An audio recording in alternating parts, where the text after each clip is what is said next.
Herkese merhaba arkadaşlar, kanalımıza hoş geldiniz. Sinem Ünsal sette paylaşım yaptı. Sevgilisi Berk Cankatı'dan anında yorum geldi.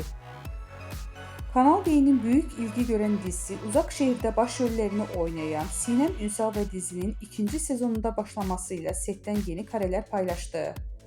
Ünsal sosyal medya hesabının üzerinden yaptığı paylaşımda set atmosferinden dair anıları takipçileriyle paylaştı.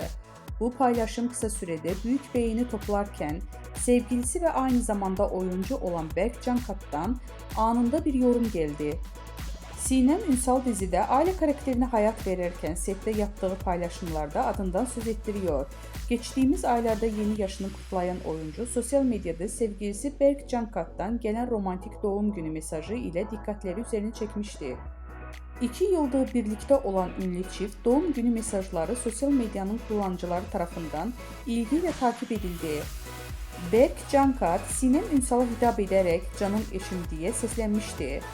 Cankat'ın mesajında şunlar yazılmıştı: "Biricik yol arkadaşım, sevgiciğim, kıymetlim, nişem, gücüm, desteğim."